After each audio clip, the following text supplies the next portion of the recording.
Assalamualaikum dan selamat petang. Hari ini hari Sabtu pukul 5.47. Sekarang saya menuju ke bandar sebab nak cuci motor ni and nak pergi kedai member sekejap. So apa-apa kita akan update lah. So sebab sekarang saya berada dekat SK Padang Garuda. Saya nak menuju ke kedai member saya dekat Medan Warisan lah, di depan Jaya tu. Tapi nak hantar cuci motor dulu lah. So jom.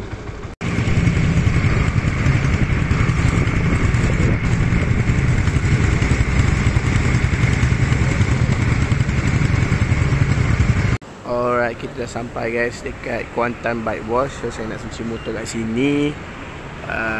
Cuci biasa dalam RM20, tapi saya nak buat sekali coating ke apa tadi. Coating dengan sprocket RM39. So boleh lah. So jom tengok hasilnya. Alright guys, so sekarang berada di kedai member saya. Ni owner. Sementara tunggu motor cuci, kita datang sini lah untuk apa, saja lepak-lepak. Dia dekat je. Tadi datang dia tak ada. So ni kita datang sini dulu lah.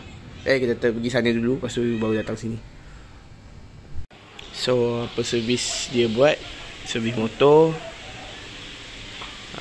upgrade spec, sand dengan wet blasting lah. Dulu dia buat wet blasting je dulu. Sekarang dia dah buat sand blasting. Owner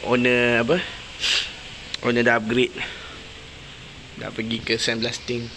Mesin press pun dia ada. Mana-mana yang nak datang, nak buat servis blasting. Enjin kereta buat agak. Enjin kereta pun dia buat juga. So siapa yang datang boleh PM owner, nanti letak nombor kat description. Alright, so dah settle cuci motor, tapi tak nampak sebab dah malam. Lambat ambil masa juga nak cuci sebab buat sekali dengan coating. Gelapkan balik. So nanti kat rumah kita akan review balik lah. Okay, jom balik, let's go. Several days later. Alright, selamat petang. Jam sekarang menunjukkan pukul 1.36 1.36 petang.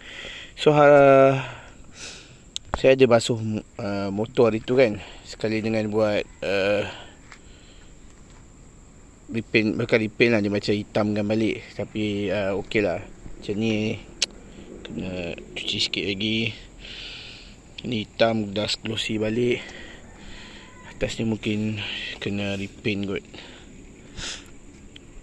So macam ni lah keadaan motor selepas dicuci. Dia kotor-kotor sikit sebab jalan rumah agak kotor. Macam buat 360 view. So macam ni lah rupa motor lepas dicuci yang hari tu. Bahagian enjin ni pun okey. Lawa. Ini sebab kotor jalan lah. Sprocket sekali hari tu buat sekali dengan sprocket. Okey tak? Bagat. Hari tu dia buat sekali dengan ni tau. Ni. Tapi ni dah kotor sebab tayar ni lah. Nak kena beli cover engine. Cover engine pula, cover absorber tu. So ini dia dah cuci sebenarnya, bersih. Tapi saya keluar jalan semalam, kotor balik lah. Alright. Minyak ni dah low dah ni. Minyak brake.